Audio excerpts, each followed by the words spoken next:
الشيطان الرجيم بسم الله الرحمن الرحيم سبح اسم ربك الأعلى الذي خلق فسوى والذي قدر فهدى والذي أخرج المرعى فجعله غثاء أحوى سنقرئك فلا تنسى إلا ما شاء الله إنه يعلم الجهر وما يخفى ونيسرك لليسرى فذكر إن نفعت الذكرى سيذكر من يخشى ويتجنبها الأشقى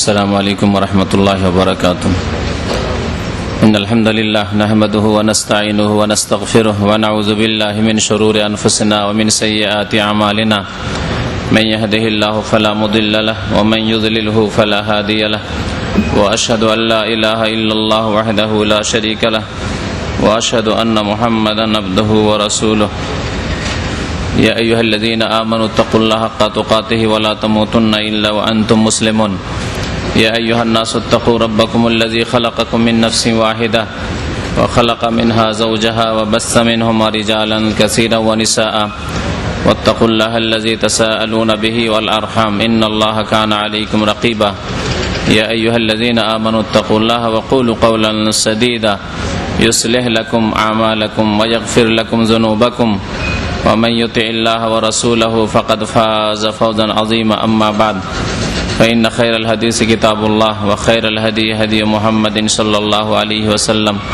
وشر الأمور محدثاتها وكل محدثة بدعة وكل بدعة ضلالة وكل ضلالة في النار أعوذ بالله من الشيطان الرجيم بسم الله الرحمن الرحيم شهر رمضان الذي أنزل فيه القرآن هدى للناس وبينات من الهدى والفرقان فمن شهد منكم الشهر فليصم ومن كان مريضا أو على سفر فعدة من أيام أخر يريد الله بكم اليسر ولا يريد بكم العسر ولتكملوا العدة ولتكبروا الله على ما هداكم ولعلكم تشكرون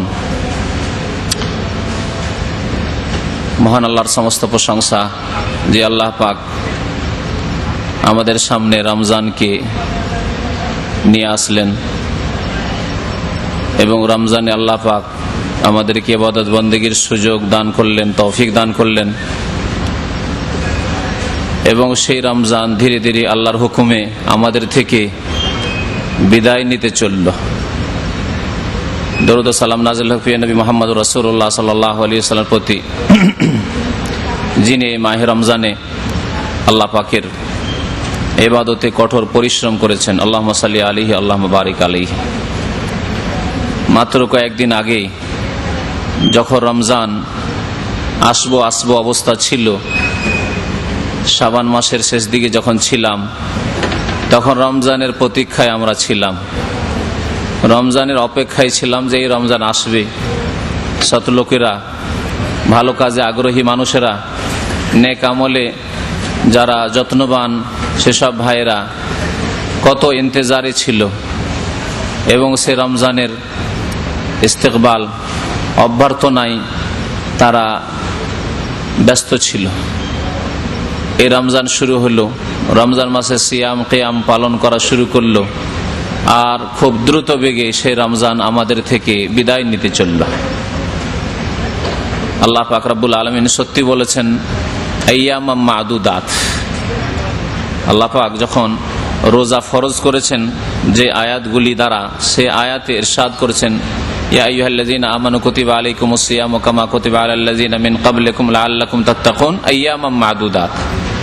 হে মুমিনগণ, তোমাদের উপর সিয়াম ফরজ করা হয়েছে যেমন তোমাদের পূর্বের জাতির উপর সিয়াম রোজা ফরজ করা হয়েছিল, যাতে করে তোমরা এই রোজা রেখে এই সিয়াম কিয়াম পালন করে এই রমজান মাসে আল্লাহর ইবাদত বন্দেগী করে আল্লাহ ওয়ালা হইতে পারো, সংযত মানুষ হইতে পারো, পাপমুক্ত হইতে পারো, গুনাহ থেকে বেঁচে থাকতে পারো, ভালো মানুষ হতে পারো। আইয়ামাম মাদুদাত, মাত্র কয়েকদিন। আল্লাহ পাক ইরশাদ করেছেন যে মাত্র কয়েকদিন, সত্যি মাত্র কয়েকদিন। আস্তে আস্তে রমজান মাস শেষ হয়ে গেল। রমজান মাস আমাদের থেকে এখন বিদায় নিচ্ছে। এই রমজান শেষ হয়ে যাওয়ার পরে আল্লাহ পাক যদি আমাদের হায়াত দারাজ করেন, আরো 11 মাস পরে আল্লাহ পাক যদি সহি সালামতে রাখেন, তো আবার এই বরকতের মাস, এই নেকির মাস, এই নেকির মৌসুম ফিরে আসবে। আর না হলে হয়তো আর কোনো কালে ফিরে আসবে না কিয়ামত পর্যন্ত, আমার জীবনে আপনার জীবনে। আল্লাহ পাক ভালো জানেন যে কার জীবনে রমজান মাস আবার ফিরে আসবে আর কার জীবনে ফিরে আসবে না। এই হায়াত, এই তকদির, এই লিখনি মানুষের নজর থেকে আড়ালে রয়েছে, পর্দার মধ্যে রয়েছে। কেউ জানেন না যে কালকে তার কি হবে। আপনিও জানেন না কালকে আপনার কি হবে, আমিও জানি না আমার কালকে কি হবে। আল্লাহ পাকই ভালো জানেন। আল্লাহ পাক যেন আমাদের সিয়াম কবুল করেন, আমাদের কিয়াম কবুল করেন, আমাদের নফল ইবাদত বন্দেগী কবুল করেন, ফরজ কবুল করেন। আল্লাহ পাক আমাদের সমস্ত ইবাদত বন্দেগী যেন কবুল করেন। আল্লাহ পাক রব্বুল আলামিন আমাদেরকে যেন জাহান্নাম থেকে মুক্তি দান করেন, ওই দলে শামিল করেন যাদেরকে রমজান মাসে আল্লাহ পাক রব্বুল আলামিন ইতকুম মিনান নার, জাহান্নাম থেকে মুক্তির ছাড় দিয়েছেন, যাদেরকে জাহান্নাম থেকে মুক্তির ঘোষণা করেছেন। আল্লাহ পাক যেন তাদের দলে শামিল হওয়ার তৌফিক দান করেন আমাদেরকে। রমজান মাসের শেষে, যখন রমজান মাস শেষ হয়ে যাচ্ছে, তখন বেশ কিছু শরীয়তি নীতিমালা রয়েছে। তার মধ্যে একটি বিষয় হচ্ছে যাকাতুল ফিতর, ফিতরা। এই ফিতরা সম্পর্কে গত 2-3 দিন আগে বিস্তারিত একটি আলোচনা করা হয়েছে। আশা করি যেসব ভাইরা ছিলেন তাদের সেই সম্পর্কে যথেষ্টই জানিয়ে দেওয়া হয়েছে। আর যেসব ভাইরা ছিলেন না তারা এই আলোচনা রেকর্ড হয়েছে, তাদের থেকে উপকৃত হতে পারেন, অথবা এই সম্পর্কে যেসব ইসলামিক সহি কিতাব রয়েছে সেগুলি থেকে আপনার উপকৃত হতে পারেন। প্রত্যেক মুসলিমের জন্য দিনের মাসাইল জেনে রাখা ফরজ। আর শরীয়তের একটি ফরজ বিধান হচ্ছে ফিতরা, যাকাতুল ফিতর। সুতরাং সেই সম্পর্কে প্রত্যেক মুসলিমের জ্ঞান থাকা, তার হুকুম, তার গুরুত্ব, তার সময়, তাতে কি আদায় করতে হবে, কি পরিমাণ আদায় করতে হবে, কাকে দিতে হবে ইত্যাদি সমস্ত মাসলা মাসাইল প্রত্যেক মুসলিমের জন্য জেনে রাখা আবশ্যক। আর একটি বিষয় হচ্ছে ঈদ, ঈদের দিন এবং ঈদের নামাজ, সালাতুল ঈদ।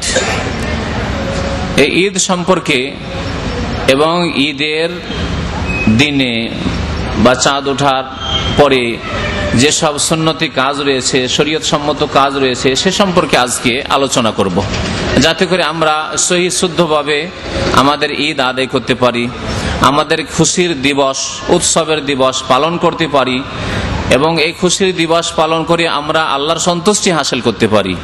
এমনটা না হয় অমুসলিমদের মতো যে খুশির দিবস মানে পাপের দিবস, আর খুশির দিবসকে পাপে লাগিয়ে দিলাম, গুনাহে লাগিয়ে দিলাম, দিয়ে দুনিয়া আখিরাত সব ধ্বংস করলাম।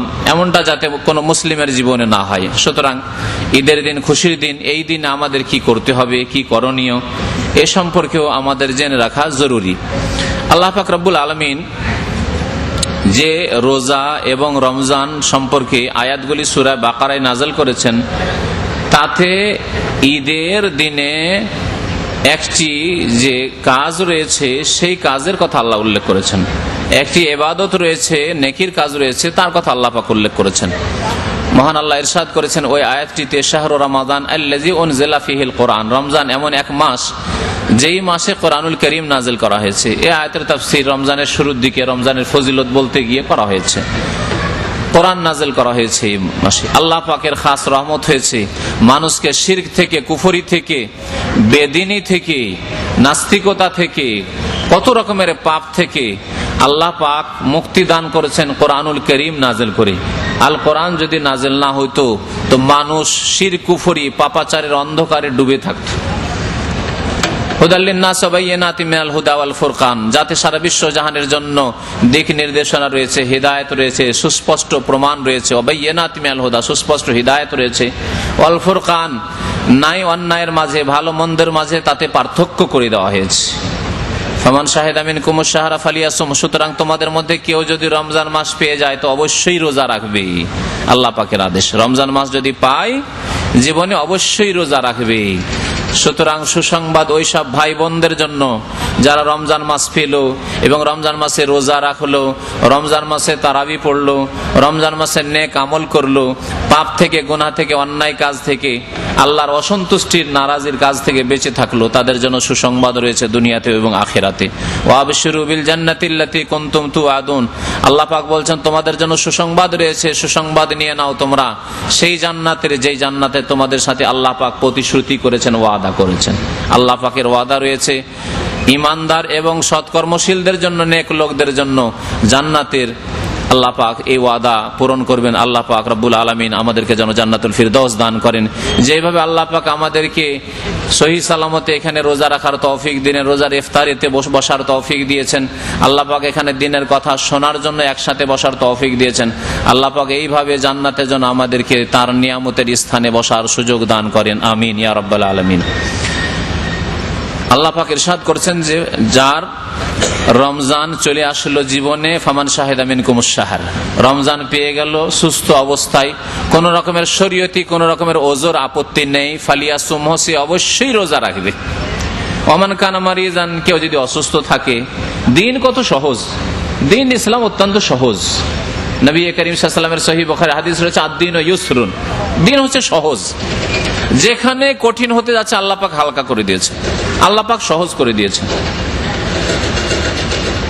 যদি কেউ অসুস্থ থাকে, আও আলা সাফারিন, অথবা সফরে থাকেন, ফাইদ্দাতুম মিন আইয়ামিন উখার, তাহলে অন্য সময় রোজা রেখে নিও। যে কয়েকদিন রোজা ছুটেছে আল্লাহ বলছেন অন্য দিনগুলিতে রোজা পুরা করে নিও। সুতরাং যেসব ভাইরা অসুস্থতার কারণে, ব্যাধির কারণে, রোগের কারণে রোজা রাখতে পারেননি রমজান মাসেই, শরীয়তি ওজর রয়েছে সেসব ভাই বোনদের কাছে।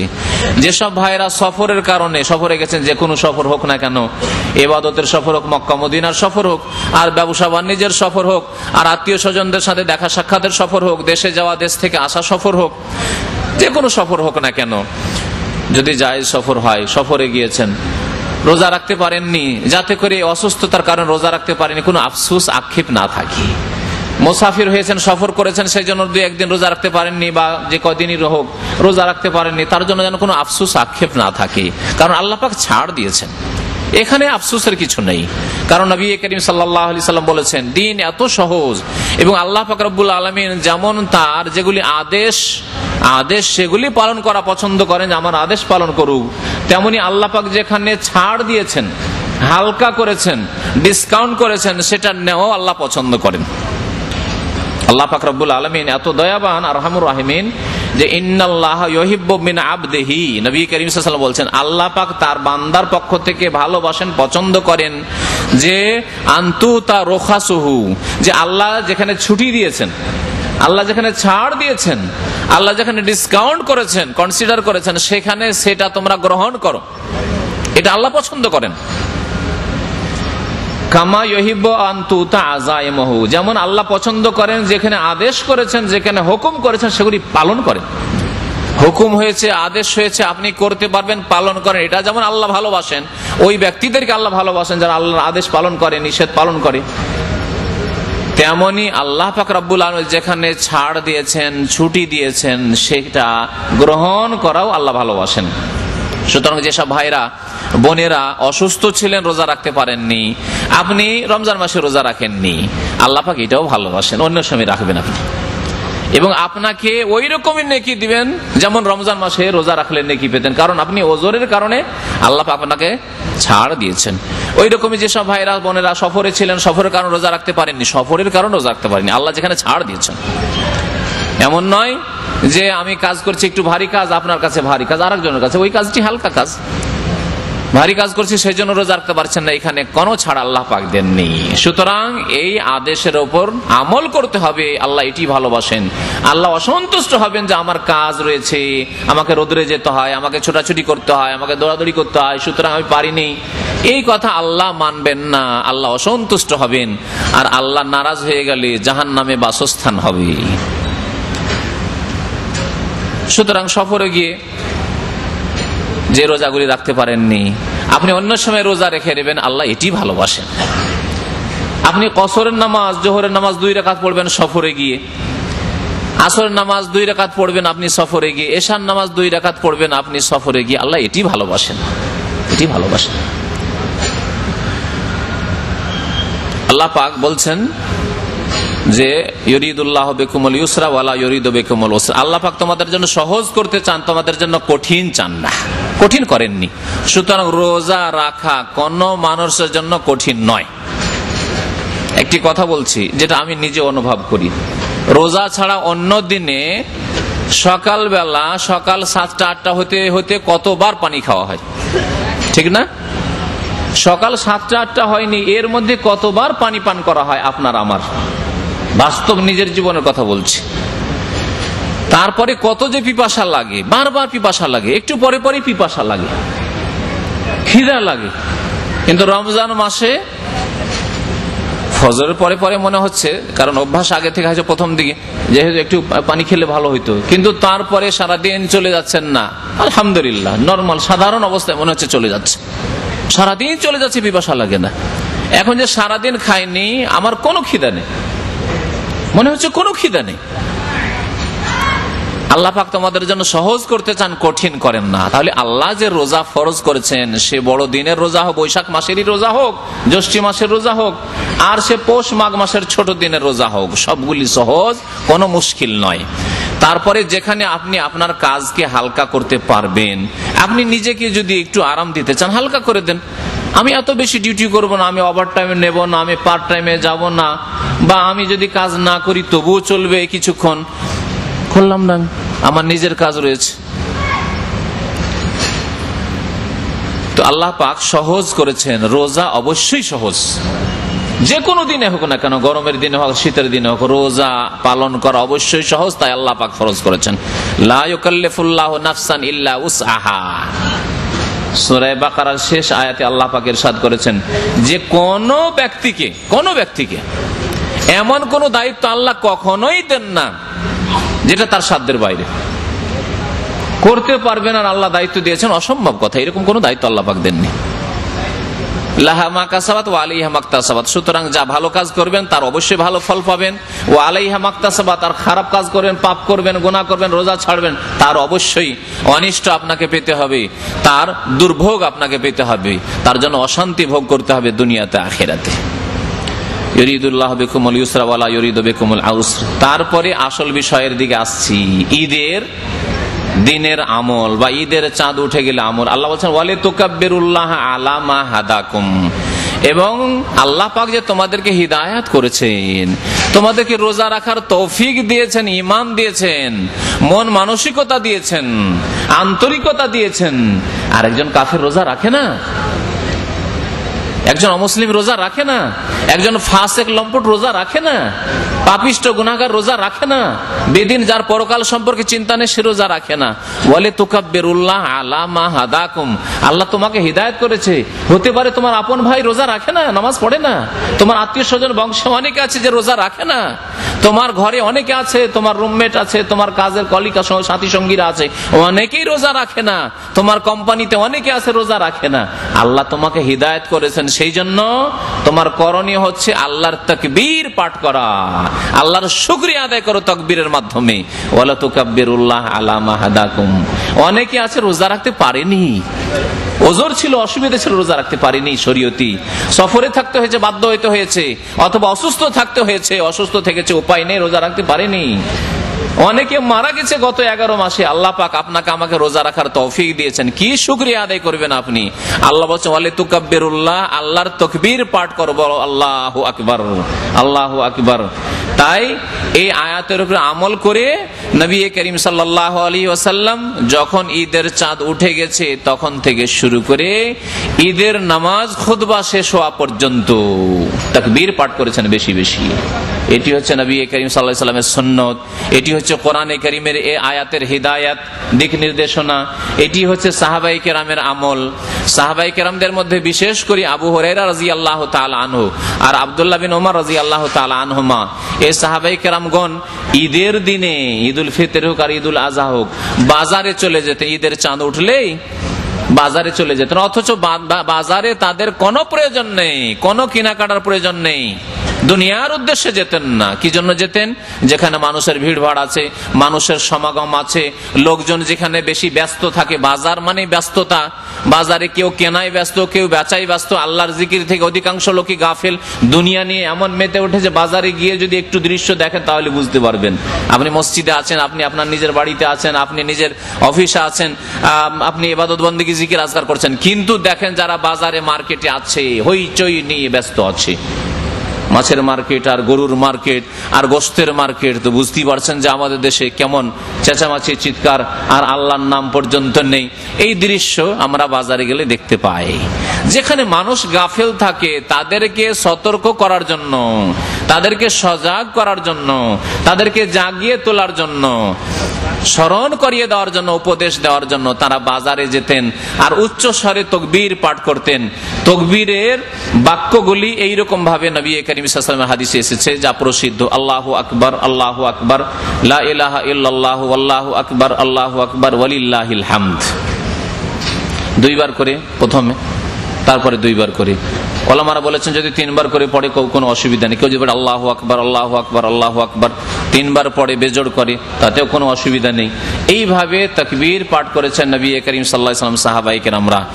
আবু হুরায়রা রাদিয়াল্লাহু আনহু, আব্দুল্লাহ বিন ওমর রাদিয়াল্লাহু আনহুমা, তারা যেতেন এই তাকবীর জোরে পাঠ করতেন, উচ্চ স্বরে পাঠ করতেন। ফায়ুকাব্বিরুন নাসু বিতাকবীরিহিমা, তখন বাজারের ব্যস্ত লোকেরা তাদের তাকবীর শুনে, তারা সাহাবায়ে কেরামদের মধ্যে গণ্যমান্য ব্যক্তিত্ব, তাদের তাকবীর, তারা বাজারে এসেছেন এবং উচ্চ স্বরে তাকবীর করছেন তাদেরকে স্মরণ করানোর জন্য, তখন লোকেরাও তাকবীর পাঠ করতে শুরু করত। তাহলে তাকবীর তো পাঠ করতে হবে, তার সাথে সাথে তাকবীর উচ্চ স্বরে পাঠ করা হচ্ছে সুন্নত। বিশেষ করে পুরুষদের জন্য, পুরুষ লোকদের জন্য উচ্চ স্বরে আওয়াজ করে এই তাকবীরগুলি পাঠ করা হচ্ছে সুন্নত। মহিলাদের জন্য তাকবীর পাঠ করা সুন্নত, কিন্তু তারা উচ্চ স্বরে পাঠ করবে নিজের ঘরে, যেখানে অপর পুরুষ কেউ নেই, গায়ের মাহরাম, যাদের সাথে বিবাহ শাদী জায়েজ হতে পারে, এইরকম লোক যেখানে নেই। নিজের স্বামীর সামনে উচ্চ স্বরে পাঠ করবে, নিজের বাবার সামনে, আপন ভাইদের সামনে, এইরকমই যারা মাহরাম রয়েছে, নিকট আত্মীয়, তাদের সামনে উচ্চ স্বরে মহিলারাও তাকবীর দেবে। কিন্তু বাইরে তাকবীর পাঠ করে মনে মনে বা অন্য লোকের কানে যদি আওয়াজ আসে তাহলে উচ্চ স্বরে তারা তাকবীর পাঠ করবে না। আচ্ছা, উচ্চ স্বরে যদি মহিলাদের তাকবীর পাঠ করাই শরীয়তে জায়েজ না হয়, তাহলে কি মহিলাদের টেলিভিশনে, প্রচার মাধ্যমে, রেডিওতে এসে খবর পড়া জায়েজ হবে? চিন্তা করুন তো দেখি, জায়েজ হবে খবর পড়া? আর খবর শোনা কি আপনাদের জন্য জায়েজ হবে? মহিলার চেহারা দেখে টিভির সামনে মহিলা খবর পড়ছে, জায়েজ হবে? চিন্তা করুন দেখি, একটু ভালো করে চিন্তা করুন। তাকবীর, যেখানে আল্লাহ পাকের তাকবীর পাঠ করছে, আল্লাহু আকবার, আল্লাহু আকবার, লা ইলাহা ইল্লাল্লাহ, আল্লাহু আকবার, আল্লাহু আকবার, ওয়ালিল্লাহিল হামদ। আর মহিলাদেরকে বলা হচ্ছে তোমরা আস্তে আস্তে পড়ো, মনে মনে পড়ো, যাতে অপর পুরুষ তোমাদের আওয়াজ না শুনে নেই। তোমার আওয়াজকেও যথাসাধ্য পর্দায় রাখতে হবে, শুধু প্রয়োজন মোতাবেক। হ্যাঁ, কেউ জিজ্ঞাসা করছে বাড়ির বাইরে থেকে বেল দিয়ে যে ভাই আছেন কি, বা বাড়ির মালিক আছেন কি, মহিলা আছে বাড়িতে, শুধু বলবে যে না, বাড়িতে নেই। অথবা টেলিফোন করেছে, জিজ্ঞাসা করছেন ভাই আছেন কি, হ্যাঁ বাড়িতে নেই। এইভাবে সীমিত ক্ষেত্রে মহিলাদের স্বর, মহিলাদের কণ্ঠ, মহিলাদের আওয়াজ পুরুষদের জন্য জায়েজ করা হয়েছে। কিন্তু খবর পড়ে শোনাবে মহিলারা, প্রোগ্রাম করবে, কোন সংস্কৃতি প্রোগ্রাম করে মহিলারা, পাক শাক শিখাবে মহিলারা, আর পুরুষরা বসে বসে কাপুরুষরা শিখছে তাদের কাছ থেকে। তারপরে আজকাল আরো এক বালা মুসিবত এসেছে মুসলিম উম্মতের উপর, তা হচ্ছে উপমহাদেশের দেশগুলিতে, পাকিস্তান, বাংলাদেশ, ভারতে শুরু হয়েছে, মহিলা এসে ইসলামিক স্টেজে বক্তব্য করছে, ইসলামিক টিভিতে মহিলা এসে ইসলামের বক্তব্য করছে। এখন মহিলাদের ওয়াজ শোনা শুরু হয়েছে। রাজনৈতিক বক্তব্য নয়, রাজনৈতিক বক্তব্য তো আগে শুনছিলেন অনেক আগে থেকেই। এখন ইসলামের বক্তব্য এক শ্রেণীর মহিলারা ইসলামিক ডিগ্রি ধরে নিয়ে এসে তারা বক্তব্য শুরু করেছে। অনইসলামিক কাজ, হারাম কাজ, নাজায়েজ কাজ শোনানো হারাম আর শোনাও হারাম। পুরুষদেরকে মহিলারা ইসলামের বক্তব্য শোনাবে এটিও যেমন জায়েজ নয়, তেমনি পুরুষরা শুনবে মহিলার কাছ থেকে দ্বীনের কথা। আর ইসলাম শেখাবার জন্য পুরুষ আলেম থাকলো না, এখন মহিলার কাছ থেকে শিখে মুসলমান হইতে হবে, নামাজি হইতে হবে, এই ইসলাম শেখায়নি। নবী করিম সাল্লাল্লাহু আলাইহি ওয়াসাল্লামের সাহাবায়ে কেরামরা পুরুষের কাছ থেকে শিখেছেন। নবী করিম সাল্লাল্লাহু আলাইহি ওয়াসাল্লামের জাওজায়ে মুহতারামার কাছ থেকে, নবী সাল্লাল্লাহু আলাইহি ওয়াসাল্লামের বিবিগণের কাছ থেকে বিশেষ বিশেষ কিছু মাসলা মাসাইল যা জানা জরুরি ছিল, কারণ সেগুলি ভিতরের মাসলা মাসাইল বাইরের কেউ জানেন না, সেই জন্য সেখানে তাও পর্দার আড়াল থেকে তারা কোনোদিন সামনে এসে নবী সাল্লাল্লাহু আলাইহি ওয়াসাল্লামের আজওয়াজে মুতাহারাত বা মেয়েগণ কোনোদিন কাউকে শেখায়নি। পর্দার আড়াল থেকে প্রয়োজন মোতাবেক কোনো মাসলা জিজ্ঞাসা করা হলে তার উত্তর তারা দিয়েছেন। কোন হাদিস সম্পর্কে, কোন দিন সম্পর্কে জিজ্ঞাসা করা হলে তারা উত্তর দিয়েছেন। তো মহিলাদের আওয়াজ যথাসাধ্য পর্দায় রাখতে হবে, সব ক্ষেত্রে নয়। প্রয়োজনে মহিলা বাড়িতে একাই আছে আর স্বামী হয়তো নেই বা কেউ কেনার মতো নেই, যাবে দোকানে যাবে, পর্দার সাথে যাবে, শালীনতার সাথে যাবে, আল্লাহর ভয় তাকওয়ার সাথে যাবে এবং গিয়ে তার প্রয়োজনের জিনিস কিনে নিয়ে আসবে। শরীয়তে একেবারে অবরোধ নেই, শরীয়তে একেবারে বন্ধ করে দেওয়া হয়েছে না, কিন্তু শরীয়তে ফিতনাকে দূরে রাখা হয়েছে, যাতে করে মহিলাদের প্রকৃতি দুর্বল, তাদের আল্লাহ পাক সৃষ্টি করেছেন দুর্বল করে, দুর্বল জাতি, সুতরাং তাদেরকে কেউ দুষ্প্রকৃতির লোকেরা শিকার না করে নেই, তাদেরকে নিয়ে ছিনিমিনি খেলা না করে, তাদেরকে ফিতনায় যেন লিপ্ত না করে। আল্লাহ পাক রব্বুল আলামিন তাই বলছেন যে তোমরা যদি কথা বলো তো ফালা তাখজানা বিল কওলি, খবরদার নাকি সুরে কথা বলিও না, মিষ্টি সুরে কথা বলিও না। সূরা আহজাব আল্লাহ পাক বলেছেন ফায়াতমা আল্লাযী ফি কলবিহি মারাদ, মিষ্টি সুরে যদি পুরুষদের সাথে কথা বলো তাহলে যাদের অন্তরে শয়তানি ব্যাধি আছে, জেনার ব্যাধি আছে, পাপের ব্যাধি আছে, মুনাফিকি ব্যাধি আছে, বেঈমানি ব্যাধি আছে, ঈমান দুর্বল রয়েছে, মারাজ আল্লাহ বলেছেন রোগ আছে তাদের অন্তরে, যাদের অন্তরের রোগ আছে তারা কি করবে? লোভ লালসা করবে, যে হতে পারে একে আবার টেলিফোন করলে কিছু গল্প স্বল্প করা যেতে পারে, শয়তানি খেয়াল আসবে লম্পটদের মনে। আল্লাহ সতর্ক আগে করে দিয়েছেন মহিলাদেরকে। সুতরাং স্টেজে এসে কেউ বক্তৃতা করবে, স্টেজে এসে কেউ খবর পড়বে, কত কে যে লোভ লালসা করবে, আর কত পায়খানা পেশাবের মাছিগুলি, বাথরুমের মাছিগুলি এসে যে ভ্যান ভ্যান ভ্যান ভ্যান করবে, তাদের উপর তো আল্লাহ পাক জানে, তাই করছে, ঠিক না? আসল বিষয়ের দিকে ফিরে আসি। ঈদ, সময় শেষ হয়ে যাচ্ছে। ঈদ, নবী করিম সাল্লাল্লাহু আলাইহি ওয়াসাল্লাম যখন মদিনায় আসলেন, আনাস রাদিয়াল্লাহু তাআলা আনহু বর্ণনা করছেন যে লাম্মা কাদিমাল মাদিনা, তা মদিনায় যখন আসলেন নবী সাল্লাল্লাহু আলাইহি ওয়াসাল্লাম হিজরত করে, ওয়াজাদাহুম ইয়াহতাফিলুনা বিঈদাইন, মদিনার লোকদেরকে, আওস খাজরাজদেরকে, যাদের অধিকাংশ মুসলমান হয়ে গেছিল, আর তারপরে প্রায় সব মুসলমান হয়ে গেছে নবী সাল্লাল্লাহু আলাইহি ওয়াসাল্লাম আসার পরে ধীরে ধীরে, তো এরা বছরে দুটো ঈদ করতো, দুটো উৎসব করতো। কিন্তু এই উৎসব নয়, আমাদের উৎসব নয়, ঈদুল ফিতর, ঈদুল আজহা নয়, অন্য দিনগুলিতে খেলাধুলা করতো, ধুমধাম করতো, ভালো ভালো খেত, খাওয়াইতো, যা করে খুশির দিনে মানুষ। ফাকাল, তখন নবী করিম সাল্লাল্লাহু আলাইহি ওয়াসাল্লাম বলেন কানা লাকুম ইয়াওমান তালআবুনা ফীহিমা, তোমাদের বছরে দুই দিন উৎসবের ছিল, যেই দিনগুলিতে তোমরা খেলাধুলা ধুমধাম করতে। ওয়াকাদ আবদালাকুমুল্লাহু বিহিমা খায়রাম মিনহুমা, জেনে রাখো যে তোমাদেরকে সেই দুই দিন, যে দুই দিন তোমাদের মন গড়া ছিল, তার চাইতে ভালো দুই দিন দিয়েছেন, যা তার চাইতে অনেক অনেক ভালো। খায়রাম মিনহুমা, সেই দুই দিন হচ্ছে ঈদুল ফিতরে বা ইয়াউমুল ফিতরে বা ইয়াউমুল আযহা, ঈদুল ফিতরের দিন আর ঈদুল আজহার দিন, দুটো দিন। ঈদুল আজহা, ঈদুল জোহা নয়, আমাদের দেশে বাংলা ক্যালেন্ডার গুলিতে ঈদুল জোহা লিখে অনেকে, ভুল। ঈদুল আজহা, আজহা মানে কোরবানি, কোরবানির ঈদ। বকরা ঈদ বলে, বাকার মানে গাবি, আমাদের দেশে গরু কোরবানি করাই বেশি প্রচলন আছে, এই জন্য বকরা ঈদ নামটা আমাদের বাংলাতে চালু হয়েছে। আসলে ঈদুল আজহা কোরবানি, উযহিয়া যে কোনো কোরবানি, বকরি কোরবানি করেন, খাসি কোরবানি করেন, দুম্বাই করেন, আর সবগুলিকে সামিল, উট করেন আর গরু করেন, সবকে সামিল ঈদুল আজহা। আর বাংলা ক্যালেন্ডারে ঈদুল জোহা, জোহা মানে হচ্ছে আপনার দুপুরের আগের সময়টুকু, রোদ্রের তাপ হয়ে আছে দুপুর আগের সময়, সকাল 8টা-9টা থেকে শুরু করে সকাল দুপুর 11টা সাড়ে 11টা পর্যন্ত, এই সময়টা হচ্ছে জোহার সময়। তো 11:30 পর্যন্ত তো আর এই সময় ঈদের সময় নয়।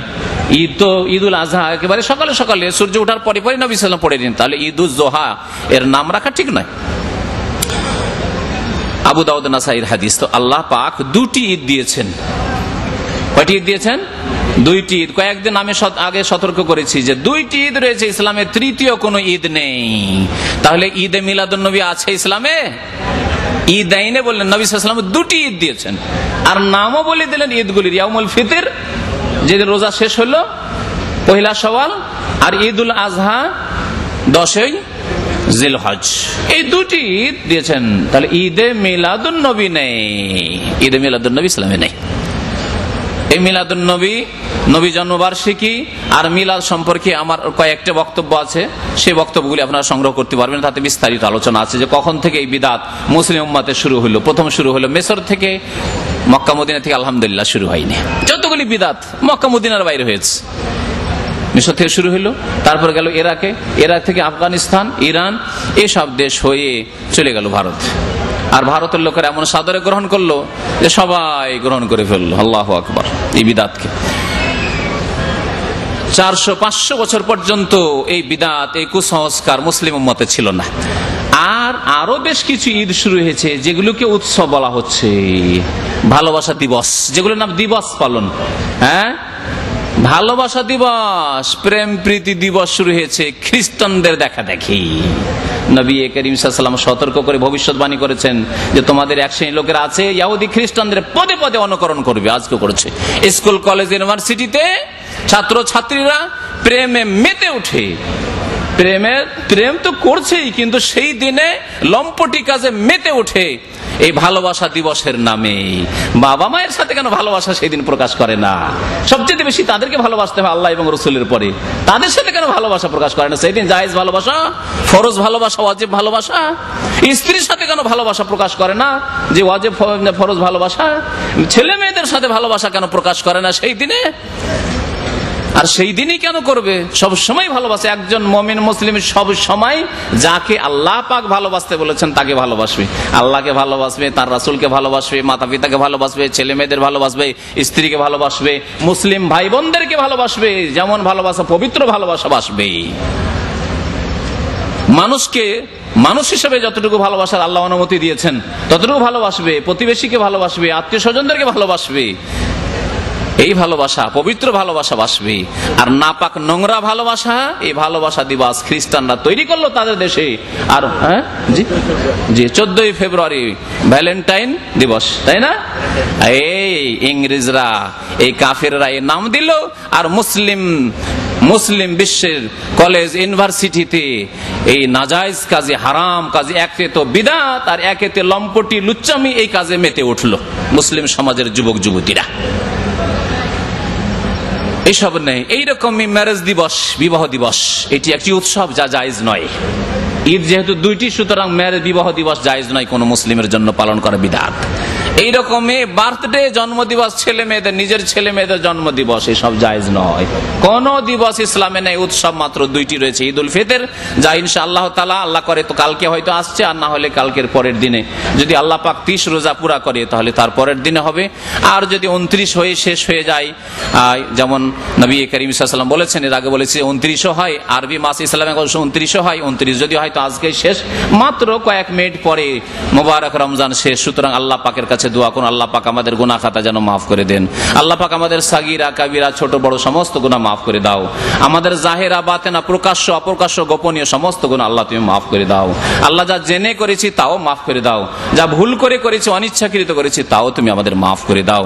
আল্লাহ আমাদের এখনো সংশোধনের তৌফিক দান করো, সুযোগ দান করো। আল্লাহ তোমার দরবারে আমরা তওবা করছি, যা কিছু ভুল ত্রুটি হয়েছে আমাদেরকে তওবা করার তুমি তৌফিক দান করো খালেস অন্তরে। আল্লাহ তোমার দিকে আমাদেরকে ধাবিত করে দাও। তোমার তোমার দিকে আমাদের আগ্রহ সৃষ্টি করে দাও। আল্লাহ পরকাল সম্পর্কে আমাদেরকে চিন্তাশীল করে দাও। আল্লাহ আল্লাহ তোমার কাছে কিভাবে জবাব দেব তোমার দরবারে কাল কিয়ামতে হাসরের মাঠে বিচার দিবসে। আল্লাহ পাক তার ফিকির করার, তার চিন্তা করার আমাদেরকে তৌফিক তুমি দান করো। আল্লাহ পাক আমাদের সিয়াম তুমি রোজা কবুল করো, আমাদের তারাবি কিয়াম তুমি কবুল করো, আমাদের সমস্ত ফরজ নফল ইবাদত বন্দেগী কবুল করো ইয়া রাব্বাল আলামিন। তো ঈদ সম্পর্কে বলছিলাম, ঈদ যখন আসবে মুসলিমদের ঈদে আল্লাহর শুকরিয়া আদায় করবে। পাপ করলে কি আল্লাহর শুকরিয়া আদায় হয় না আল্লাহর কৃতজ্ঞতা হয়? হ্যাঁ, না শুকরি হয়, কুফরি করে আল্লাহর সাথে। যে নিয়ামত দিলেন আল্লাহ, তা বৈধ কাজে লাগাবার জন্য, ভালো কাজে লাগাবার জন্য। আল্লাহ হাত দিলেন, পা দিলেন, জবান দিলেন, চোখ দিলেন ভালো কাজে লাগানোর জন্য। হ্যাঁ, স্বাস্থ্য দিলেন, শরীর দিলেন, ধন দিলেন, সম্পদ দিলেন ভালো কাজে লাগানোর জন্য। তাকে যদি পাপে লাগায়, ঈদের দিন সিনেমায় ভিড় থামা যায় না। ঈদের দিন যত অবৈধ সম্পর্ক সবগুলি কন্টাক্ট করতে হবে। তওবা কোথায় হইলো? তওবা করলে অবৈধ সম্পর্ক ছিন্ন করতে হবে এক্ষুনি। তওবা, আর কোনো অবৈধ আমার সম্পর্ক কারোর সাথে নেই। এই ঈদ পালন করা, পাপ করে, গুনাহ করে, অন্যায় কাজ করে ঈদ করা, এটি তো কাফেরদের কাজ, এটি মুসলিমের কাজ নয়। মুসলিমের কাজ হচ্ছে ঈদে কি ওয়ালিতুকাব্বিরুল্লাহ আলা মা হাদাকুম ওয়া লাআল্লাকুম তাশকুরুন। সুবহানাল্লাহ। আল্লাহ পাকের কোরআন নিয়ে যদি আমরা গবেষণা করি, সব কথা আল্লাহ পাক বলে দিয়েছেন। তোমরা তাকবীর পাঠ করবে, যেহেতু আল্লাহ তোমাদেরকে তৌফিক দিলেন রোজা রাখার, তারাবি পড়ার, কোরআন খতম করার, কত নেকির কাজ করার, রোজা ইফতারি করাবার, বহু নেকির কাজ করলেন, যাকাত দেওয়ার, ফিতরা দেওয়ার, আল্লাহ পাক অনেক নেকির কাজের তৌফিক দিলেন, মাতা পিতার সেবার তৌফিক দিলেন, অন্তর পরিষ্কার করার তৌফিক দিলেন। মনোমালিন্য ছিল, অনেক লোকের সাথে বিদ্বেষ ছিল, শত্রুতা ছিল, রমজান মাসে তওবা করে অন্তরকে পাক পবিত্র করে নিয়েছেন। যাক, কারো বিরুদ্ধে কোন রকমের শত্রুতা বিদ্বেষ রাখবো না, কোন রকমের কালিমা রাখবো না, কোন রকমের ঘৃণা রাখবো না, অন্তরকে আমি সাফ করে নিলাম। সব তওবা, এগুলি হচ্ছে ক্লিয়ার করা। সুতরাং কি করবে? আল্লাহ পাক যখন এই নিয়ামত দান করেছেন, রমজানের নিয়ামত, রমজান ইবাদত বন্দেগীর আল্লাহ তৌফিক দিলেন, তওবা করার আল্লাহ সুযোগ দিলেন, শয়তানকে 1 মাস ধরে আল্লাহ পাক বেঁধে রাখলেন, জাহান্নামের দরজাকে 1 মাস ধরে আল্লাহ পাক বন্ধ রাখলেন, জান্নাতের দরজাকে আল্লাহ পাক 1 মাস ধরে খুলে রাখলেন। আসো, চলে আসো, আসার সুযোগ আল্লাহ পাক দিয়েছেন, চলে আসো আল্লাহ পাক বলছেন। তাহলে কি করতে হবে? ওয়া লাআল্লাকুম তাশকুরুন, আল্লাহর শুকরিয়া আদায় করবে, আল্লাহর শুকরিয়া আদায় করবে। সেই জন্য ঈদের দিন এক শুকরিয়া হলো তকবীর দিয়ে। তকবীর শুরু করবেন কখন থেকে? সংক্ষেপে বলেছি, ঈদের চাঁদ যখনই খবর আপনার কাছে হয়ে যাবে যে হ্যাঁ চাঁদ উঠে গেছে, তখন থেকে তকবীর শুরু করে দেবেন। আল্লাহু আকবার, আল্লাহু আকবার, লা ইলাহা ইল্লাল্লাহ, আল্লাহু আকবার, আল্লাহু আকবার, এই তকবীর শুরু করবেন। আর এই তকবীর দিতে থাকবেন, রাত্রে যতক্ষণ জেগে থাকলেন তকবীর মাঝে মাঝে পড়তেই থাকবেন। আর ফজর নামাজ পড়বেন, তকবীর পড়তে থাকবেন। তারপরে ঈদগাহে যাবেন, তকবীর পড়তে পড়তে ঈদগাহে তকবীর পাঠ করতে থাকবেন। ইমাম নামাজ পড়াবেন, নামাজের পরে খুতবায় তকবীর পাঠ করবেন, তখনও তকবীর পাঠ করবেন। খুতবা শেষ হয়ে যাবে, তকবীর শেষ হয়ে যাবে ইমাম সাহেবের, খতিব সাহেবের, আপনারও তকবীর শেষ হয়ে যাবে। এই হচ্ছে ঈদুল ফিতরের তকবীর। ঈদুল ফিতরের এই হচ্ছে তকবীর। ঈদুল আজহার তকবীর একটু ব্যতিক্রম আছে, ভিন্ন আছে, তাতে বিস্তারিত আলোচনার প্রয়োজন আছে। সময় সাপেক্ষে ইনশাআল্লাহ তাআলা যখন ঈদুল আজহা আসবে তখন আলোচনা হবে। তো আল্লাহ পাকের শুকরিয়া আদায় তকবীর দিয়ে করলেন। আল্লাহ পাকের আরেকটি শুকরিয়া আদায় করবেন, তা হচ্ছে নামাজ দিয়ে। নামাজ, ঈদের নামাজ দিয়ে। দুনিয়ার যতগুলি ধর্ম রয়েছে ইসলাম ছাড়া এত সুন্দর পাবেন না, আপনি এত সুন্দর পাবেন না যে তাদের উৎসবের দিনে তারা পাপ মুক্ত হয়ে আল্লাহর জিকির আজকার করছে, তকবীর পাঠ করছে, আর নামাজে সিজদায় পড়ে যাচ্ছে। খুশির দিনে সিজদায় পড়ে যাচ্ছে, খুশির দিনে ধুলোতে মাঠে, ঈদের মাঠে বালিতে সিজদা করছে। এইরকম জাতি কোথাও পাবেন না উম্মতে মুসলিমা ছাড়া। বলুন আলহামদুলিল্লাহ। আলহামদুলিল্লাহ যে আল্লাহ আমাদেরকে সত্য দিন দান করেছে। ইন্নাদ দীনা ইনদাল্লাহিল ইসলাম, আল্লাহর মনোনীত দিন একমাত্র ইসলাম। এই ইসলামে এই উত্তম আদর্শ রয়েছে যে এত খুশির দিনে পাপ না করে, অন্যায় না করে, ভোগ বিলাস না করে, অপচয় না করে, অন্যায় কাজে টাকা পয়সা ব্যয় না করে আল্লাহর শুকরিয়া আদায় করেন নেক আমলের মাধ্যমে। আর এত সুন্দর কপালকে, মাথাকে ধুলোতে রেখে দেন আল্লাহর দরবারে আল্লাহকে খুশি করার জন্য, যে আল্লাহ তোমার আরো শুকরিয়া আদায় করি। রমজানে তো শুকরিয়া আদায় করলাম, রমজানে তো আল্লাহ তুমি তৌফিক দিলে, তার শুকরিয়ার জন্য ঈদের মাঠে আমরা সবাই মিলে নামাজ আদায় করার জন্য এসেছি। নামাজ আদায় করবেন ঈদের নামাজের সুন্নতি তাকবীর সহিহ হাদিসের আলোকে প্রথম রাকাতে তাকবীরে তাহরিমা ছাড়া 7 তাকবীর, আর দ্বিতীয় রাকাতে যে তাকবীর দিয়ে উঠলো সেজদা থেকে ইমাম সাহেব, সেই তাকবীর ছাড়া 5 তাকবীর, অতিরিক্ত তাকবীর রয়েছে 7 তাকবীর এবং 5 তাকবীর, 12 তাকবীরে ঈদের নামাজ পড়া হচ্ছে সহিহ সুন্নত সহিহ হাদিসের আলোকে। বাকি যে জানাজার মতো করে 4 তাকবীরে পড়া হয় সেটির হাদিস জয়ীফ। সুতরাং আল্লাহ পাকের কাছে দোয়া করি আল্লাহ পাক যেন মুসলিম ভাইদেরকে বোনদেরকে সহিহ হাদিস মোতাবেক আমল করার তৌফিক দান করেন। সহিহ সুন্নত মোতাবেক ঈদের নামাজ আমাদের মুসলিম ভাইদেরকে, মুসলিম উলামায়ে কেরামদেরকে, মুসলিম ইমামদেরকে আদায় করার যেন তৌফিক দান করেন। ঈদের দিনে ঈদের মাঠে যাওয়ার আগে গোসল করে নেওয়া সুন্নত। যেমন জুমার দিনে গোসল করার বড় তাকিদ রয়েছে, তেমন ঈদের দিনে গোসল করার তাকিদ রয়েছে। যদিও সকালে হোক না কেন গোসল করে নেওয়া হচ্ছে নবী করিম সাল্লাল্লাহু আলাইহি ওয়াসাল্লামের সুন্নত, সাহাবায়ে কেরামের সুন্নত। কারণ যেখানে বেশি ভিড় ভাড় হয় সেখানে বেশি দুর্গন্ধ ছড়াতে পারে। সুতরাং হতে পারে আপনার গায়ে থাকতে পারে বা আর কারো গায়ে গন্ধ থাকতে পারে, কারো গায়ে বেশি থাকতে পারে, কারো গায়ে কম থাকতে পারে। এবার যত বেশি ভিড় হবে তত বেশি গন্ধ সেখানে হবে, দুর্গন্ধ হবে। মানুষকে কষ্ট থেকে বাঁচাবার জন্য আর তার আগে আল্লাহর ফেরেশতাদেরকে, যে ঈদগাহে আল্লাহর অসংখ্য ফেরেশতারা আসেন, সেই ফেরেশতাদেরকে আপনার দুর্গন্ধের কষ্ট থেকে বাঁচাবার জন্য, রক্ষা করার জন্য আপনি গোসল করিয়ে পরিষ্কার পরিচ্ছন্ন হয়ে যাবেন। তার সাথে সাথে আপনি আতর সুগন্ধি শরীরে কাপড়ে লাগিয়ে নেবেন। এই হচ্ছে সুন্নতি তরিকা। সুন্নতি তরিকা হচ্ছে যে যদি ভালো লেবাস থাকে তাহলে ভালো লেবাস, নতুন কাপড় থাকলে নতুনটা পরে যাবেন।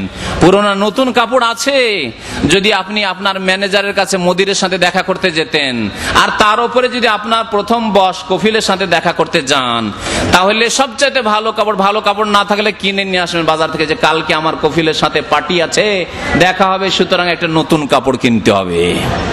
দেশে যাচ্ছেন, প্লেনে চাপতে হবে, সুতরাং নতুন কাপড় হইতে হবে, পুরনো কাপড় পরে প্লেনে চাপা যাবে না। এইসব ধ্যান ধারণা আমাদের রয়েছে। হ্যাঁ, এয়ারপোর্টে যাব, কত লোক আসে, ইন্টারন্যাশনাল লোক সব, আর সেখানে পুরনো কাপড় পরে থাকবো, লুঙ্গি পরে কেউ যেতে পারবেন? বলুন তো দেখি। একজন মানুষ কেউ আছে যে হ্যাঁ আমি লুঙ্গি পরেই সফর করি, ব্যতিক্রম হাজার একটা পাওয়া যাবে না। লুঙ্গি পরে এয়ারপোর্টে যাবেন, লুঙ্গি পরে আপনি প্লেনে চাপবেন, লুঙ্গি পরে আপনার কফিলের সামনে গিয়ে আপনার হেড অফিসে হাজির, এইরকম লোক পাওয়া যাবে না। আর আপনার কফিলের কফিল রব্বুল আলামিন, তার সামনে আপনি হাজির হচ্ছেন, আর গোটা এলাকার, গোটা দেশের, গোটা শহরের লোক সেখানে ঈদের ময়দানে হাজির হচ্ছে। সেখানে আল্লাহ পাকের দরবারে হাজিরা দিচ্ছেন। ওই রাতে যে লুঙ্গি পরেছিলেন সেই লুঙ্গি পরেই, যে লুঙ্গি পরে শুয়েছিলেন সেই লুঙ্গি পরে গিয়ে হাজির, কালকে যে লুঙ্গি পরেছেন সেই লুঙ্গি পরে, যে লুঙ্গি পরে সকালবেলা কাজকর্ম করেছেন সেই লুঙ্গি পরে গিয়ে হাজির, যেই জামা কালকে পরেছেন সেই জামায় ঘাম লেগে আছে, গন্ধ হয়ে আছে শরীরে, সেই কাপড়েই আপনি গিয়ে ঈদের মাঠে হাজির হয়ে গেলেন। না, এটি কি আপনার জন্য উচিত হবে? কখনো উচিত হবে না। একটু চিন্তার বিষয় রয়েছে। সুতরাং ভালো যদি কাপড় থাকে, নতুন কাপড় থাকে, নতুনটা ব্যবহার করবেন। নতুন যদি না থাকে তাহলে যেই কাপড়গুলি আছে তার মধ্যে যেটি আপনার ভালো সেই ভালো কাপড়টি পরবেন। গরিব ভাই রয়েছেন, কোন কাপড় নেই, একটি কাপড় আছে, যেই কাপড় আছে সেই কাপড়ে সে যাবে, সেই কাপড়ে যাবে। কিন্তু যাদেরকে আল্লাহ পাক নিয়ামত দিয়েছেন, তারা আল্লাহ পাক চান যে নিয়ামতের লক্ষণ দেখা যাক। ও আম্মা বিনিআমাতি রাব্বিকা ফাহাদ্দিস, আল্লাহ পাক বলছেন কোরআনে কারীমের আমপারার একটি ছোট্ট সূরায়, যে আল্লাহর নিয়ামত যে তোমার উপর রয়েছে তা প্রকাশ করো। প্রকাশ করো মানে গৌরব করো নয়, প্রকাশ করো মানে অহংকার করো নয়, কিন্তু আল্লাহ পাক যতটা দিয়েছেন ততটা তুমি ব্যবহার করো, দানও করো এবং নিজেও ব্যবহার করো। আর যা দিয়েছেন তার চাইতে বেশি খরচ করা অপচয়, শয়তানের ভাই হয়ে যাওয়া। যতটা আল্লাহ পাক দিয়েছেন তাতে আবার বখিলি করা, যে 2-4 বছর চলে যাচ্ছে ওই পুরনো কাপড়, ঈদের ময়দানে যাবেন তারপরে পুরনো কাপড়, অথচ আল্লাহ পাক যথেষ্ট নিয়ামত দিয়েছে। এটি হচ্ছে কৃপণতা, নিজের উপর বখিলি করা। ছেলে মেয়েদেরকে ওই পুরনো কাপড়েই রাখছেন, অথচ আল্লাহ পাক তৌফিক দিয়েছেন নতুন কাপড় রাখার, তাহলে এই বখিলি করছেন আপনি। তো যাই হোক, পরিষ্কার পরিচ্ছন্ন হয়ে ভালো কাপড় পরে যাওয়া নবী করিম সাল্লাল্লাহু আলাইহি ওয়াসাল্লামের সুন্নত, উৎসাহিত করেছেন নবী করিম সাল্লাল্লাহু আলাইহি ওয়াসাল্লাম। ঈদের ময়দানে ঈদুল ফিতরে যাওয়ার আগে খেজুর বেজোড় খেয়ে যাওয়া সুন্নত। বাড়িতে খেজুরের ব্যবস্থা রাখেন, 1টি 3টি 5টি 7টি খেজুর খেয়ে যান আপনি। ঈদুল ফিতরে খেয়ে যাওয়া সুন্নত। আর ঈদুল আজহা যদি হয় তো খালি পেটে, ভোরে কিছু খাবেন না, ফজর নামাজ পড়েই চলে যান আপনি ঈদগাহে খালি পেটে, তারপরে এসে কোরবানি জবাই করে কোরবানির গোশত প্রথম খাওয়া, এটি হচ্ছে সুন্নত তরিকা ঈদুল আজহার ক্ষেত্রে। ঈদুল ফিতরের ক্ষেত্রে খেজুর খাবেন, নিজের খেজুর থাকে ভালো কথা, না হলে সাথী বন্ধুরা আছে যেখানে হোক বেজোড় খেজুর 3টি 7টি 5টি খেজুর খেয়ে নিলেন, তারপরে গেলেন। এই হচ্ছে ঈদের মাঠে যাওয়ার সুন্নত তরিকা। ঈদের মাঠে গিয়ে ঈদের নামাজ যেমন পড়বেন তেমন ঈদের খুতবাও শুনবেন, এটি হচ্ছে সুন্নত। অনেক ভাইয়েরা ঈদের নামাজ পড়া হইলেই টান দেয়, আরবি ভাষায় খুতবা হচ্ছে কিছু বুঝি না, দিল টান না, এরকম কাজ করবেন না। আপনি নাও যদি বুঝেন আর বসে থাকেন, তাতে আপনি আল্লাহর অসংখ্য রহমতের ফেরেশতাদের সাথে বসে আছেন, আল্লাহর রহমত আপনাকে ঢেকে নিচ্ছে। নবী করিম সাল্লাল্লাহু আলাইহি ওয়াসাল্লাম বলেছেন, যদি কেউ নেকির মজলিসে থাকে যেখানে দিনের কথা হয়, খুতবা হচ্ছে, তাও সুন্নতি খুতবা হচ্ছে, আবার ঈদের খুতবা, তাহলে ইল্লা হাফাতহুমুল মালায়েকা, অসংখ্য ফেরেশতা, আল্লাহর রহমতের ফেরেশতা তাদেরকে ঢেকে নেই। আর কি করে? ওয়া গাশিয়াতহুমুর রাহমা, আল্লাহর রহমত তাদেরকে আচ্ছাদিত করে, ঢেকে নেই। ওয়া যাকারাহুমুল্লাহ ফিমান ইনদা, আল্লাহ পাক তার দরবারে যে ফেরেশতা রয়েছেন তাদের কাছে তাদের আলোচনা করেন যে আমার বান্দার এখানে হাজির হয়েছে, দিনের কথা শুনছে, ঈদের খুতবা শুনছে। এইভাবে আল্লাহ পাক রব্বুল আলামিন তাদের প্রশংসা করেন, তাদের ভালো গুণ বর্ণনা করেন। আর কি হয়? ওয়া নাজালাত আলাইহিমুস সাকিনা, আল্লাহর পক্ষ থেকে প্রশান্তি নাজিল হয়। আপনি বসে আছেন ঈদের মাঠে, খুতবা শুনছেন, বুঝছেন না, আপনার উপর শান্তি আল্লাহর পক্ষ থেকে নাজিল হচ্ছে। সুতরাং হতভাগা হবেন না, ঈদের খুতবা শুনে আসবেন সেখান থেকে। আর ঈদের মাঠে পুরুষদের যেমন হাজির হওয়া জরুরি, তেমনি মহিলাদেরকেও হাজির করতে বলেছেন নবী করিম সাল্লাল্লাহু আলাইহি ওয়াসাল্লাম। তাদের জন্য পর্দার ব্যবস্থা রাখেন। আমি তো বলি যে আমাদের দেশে জলসা হলে, ওয়াজ মাহফিল হলে, তাফসীর হলে, কোনো ইসলামিক অনুষ্ঠান হলে, কোনো ইসলামিক সংগঠন হয়তো কোনো অনুষ্ঠান করছে, সম্মেলন করছে, সেখানে মহিলাদের ব্যবস্থা আছে, বিজ্ঞাপনে লিখেছে মহিলাদের জন্য সেখানে সুব্যবস্থা রয়েছে, লিখছে না? আর ঈদগাহে মুসলিম উম্মতের লোকদেরকে, আমাদের দেশের লোকদেরকে মহিলাদের ব্যবস্থা করার তৌফিক হলো না? আলেম ওলামাদেরকে চিন্তা করতে বলছি, মসজিদের ইমামদেরকে চিন্তা করতে বলছি, ঈদগাহের ইমামদেরকে চিন্তা করতে বলছি। নবী করিম সাল্লাল্লাহু আলাইহি ওয়াসাল্লাম আদেশ করতেন, সাহাবিয়া রাদিয়াল্লাহু তাআলা আনহা উল্লেখ করছেন যে আমাদেরকে নবী সাল্লাল্লাহু আলাইহি ওয়াসাল্লাম আমার না আদেশ করতেন যে আমরা যেন মহিলারা বেরিয়ে যায় কোথায়? ঈদগাহে। এমন কি যুবতী ষোড়শীদেরকে যেতে বলেছেন, 18 বছর 20 বছর 22 বছরের যুবতী মেয়েদেরকে, যেখানে ফিতরার আশঙ্কা আছে, তাদেরকেও যেতে বলেছেন, যাও তোমরাও যাও, ঈদগাহে হাজির হও। আর কি? ওয়াল হুইয়া, যারা ঋতু অবস্থায় রয়েছে, মাসিক ঋতুতে নাপাক রয়েছে, তাদেরকেও নিয়ে যেতে বলেছেন। আর বলেছেন তোমরা নামাজের শরীক হবে না, তোমরা একটু কিনারায় বসে থাকে। ওয়াল ইয়াতাজিল হুইয়াজুল মুসাল্লা, যারা ঋতুবতী মহিলা তারা ঈদগাহের এক কিনারায় থাকবে, নামাজে শামিল হবে না, ঈদগাহের ভিতরে বসে থাকবে না, একবারে গিয়ে সাইডে থাকবে, এক সাইডে। আর ওয়ায়াশরিকনাল খায়রা ওয়া দাওয়াতাল মুসলিমিন, কল্যাণে হাজির হবে, মুসলিমদের দুআয় শামিল হবে। ইমাম সাহেব দোয়া করছেন, খতিব দোয়া করছেন, মুসলিম ভাইরা দোয়া করছেন, অন্যান্য বোনেরা দোয়া করছেন, দুআতে শরীক হবে। নাপাক অবস্থায় দোয়া করতে কোনো দোষ নেই এই অবস্থায়, সুতরাং দুআয় শরীক হবে যদিও ঋতু অবস্থায় থাকে। এই হচ্ছে নবী করিম সাল্লাল্লাহু আলাইহি ওয়াসাল্লামের আদেশ। আমাদের দেশের এক শ্রেণী ওলামারা বলে আজকাল ফিতনার যুগ, আজকাল যুগ জামানা খারাপ, লোকেরা খারাপ, যুবকরা খারাপ হয়ে গেছে, সুতরাং মহিলাদেরকে ঈদে নিয়ে গেলে ফিতনা হবে। আর মহিলাদেরকে নিয়ে রাস্তা রাস্তায় ঘুরতে অসুবিধা হয় না, মহিলাদেরকে জলসায় নিয়ে যেতে অসুবিধা হয় না, মহিলাদেরকে আবার সিনেমায় আর সার্কাসে আর ওইসব পাপের জায়গায় নিয়ে যেতে আবার ওখানে ফিতনা হয় না। মহিলারা স্কুল কলেজ ইউনিভার্সিটিতে একা একা পড়াশোনা করে, আর ঢাকা থেকে দিনাজপুর আর কোথায় খুলনা আর কোথায় চিটাগাং একা একা সফর করে, তখন অসুবিধা হয় না। ওরসের মেলা লাগে, তখন বাংলাদেশ থেকে মহিলা চলে আসে আজমিরের জন্য, একা একা সফর করে। আর কলকাতায় কয়েক বছর আগে এক ঘটনা ঘটলো, ধর্ষিতা হইলো, পত্র পত্রিকা আসলো, তখন অসুবিধা হয় না। নাজায়েজ কাজ করতে মহিলাদের অসুবিধা হয় না। আর সুন্নতি কাজ যেখানে করতে হয়, নবী করিম সাল্লাল্লাহু আলাইহি ওয়াসাল্লাম বলেছেন, সেখানে তখন বিভিন্ন অজুহাত শুরু হয়ে যায় সুন্নতকে নষ্ট করার জন্য। বড় আফসোসের বিষয় রয়েছে। তো মহিলাদেরকে নিয়ে যাওয়ার চেষ্টা করবেন, এবং ঈদগাহের কর্তৃত্বে নেতৃত্বে যারা আছেন তারা মহিলাদের জন্য পর্দার ব্যবস্থা করবেন। পর্দার ব্যবস্থা করার জন্য আল্লাহ পাক যেন তৌফিক দান করেন। আলহামদুলিল্লাহ, এই সুন্নত আমাদের দেশে জিন্দা হতে শুরু হয়েছে, বেশ কিছু ঈদগাহে মহিলাদের ব্যবস্থা হতে শুরু হয়েছে। একটি সুন্নত কাজ হচ্ছে রাস্তা পরিবর্তন করে দেওয়া।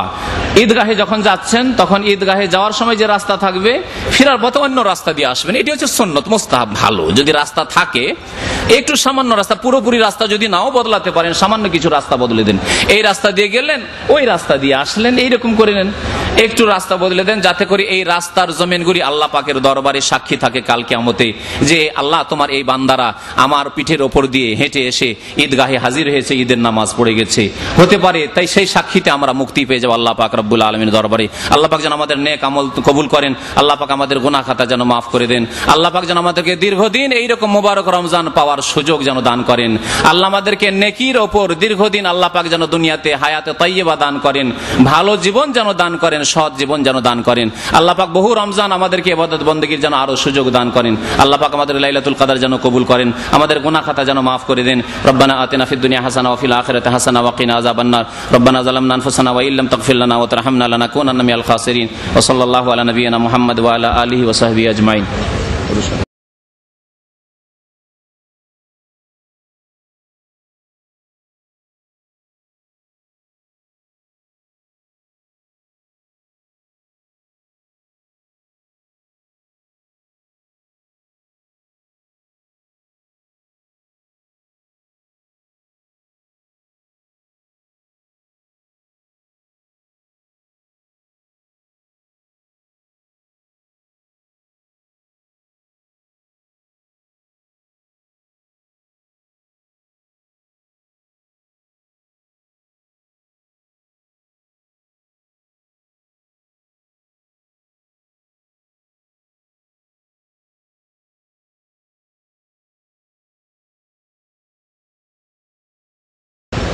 আমার ভাই জিজ্ঞাসা করছেন আমাদের দেশে ঈদের নামাজ পড়ে 11টার সময়, 11টার সময় নামাজ পড়ে, ঠিক নয়। এত দেরি করে এত বিলম্ব করে ঈদের নামাজ পড়া সুন্নতের খেলাফ। যদিও নামাজ হয়ে যাবে, কারণ আপনি তো একা নামাজ পড়তে পারছেন না, দুপুরের আগে আগে নামাজ হয়ে যাবে, কিন্তু সুন্নতের খেলাফ কাজ। সুন্নত হচ্ছে সকালে সকালে সূর্য ওঠার কিছুক্ষণ পরেই আধা ঘন্টার মধ্যেই নামাজটা পড়ে নেওয়া। জি, রোজা ইফতারির সময় হয়ে গেছে। একটি শুধু সতর্কীকরণ, সেটা হচ্ছে আমাদের দেশের লোকেরা ঈদের নামাজ পড়ার পরে কোলাকুলি শুরু করে। এই কোলাকুলি করা সুন্নত সম্মত নাই। সুতরাং যাদের সাথে দীর্ঘদিন পরে দেখা সাক্ষাৎ হচ্ছে অসুবিধা নেই, কোলাকুলি করেন। কিন্তু একসাথে গেলেন, ঈদের নামাজ পড়লেন, আর যেমনই সালাম ফিরা হইলো আর কোলাকুলি শুরু করে দিন, ঈদগাহের পরে কোলাকুলি করা, এগুলি অনইসলামিক প্রথা। এটা সুন্নত নয়, বরং উলামায়ে কেরামরা বলেছেন যে এটি বিদআত। শুধু এই বিদআতি কাজ করবেন না, আল্লাহর রাস্তায় বেঁচে থাকার চেষ্টা করবেন। মোবারকবাদ দিতে পারেন, ঈদ মোবারক বলতে পারেন, ঈদ মোবারকের মেসেজ দিতে পারেন, এগুলি জায়েজ রয়েছে। নবী সাল্লাল্লাহু আলাইহি ওয়াসাল্লামের সাহাবারা বা সালাফে সালাম বলেন তাকাব্বালাহু মিন্না মিনকুম, আরবরা বলে আল্লাহ যেন আপনারও কবুল করে আমারও কবুল করে, নেক আমল যেন কবুল করে, এই রকম কথাবার্তা বলতে পারেন, আল্লাহ পাক কবুল করুক। তো এইরকম মোবারকবাদ দেওয়া যেতে পারে।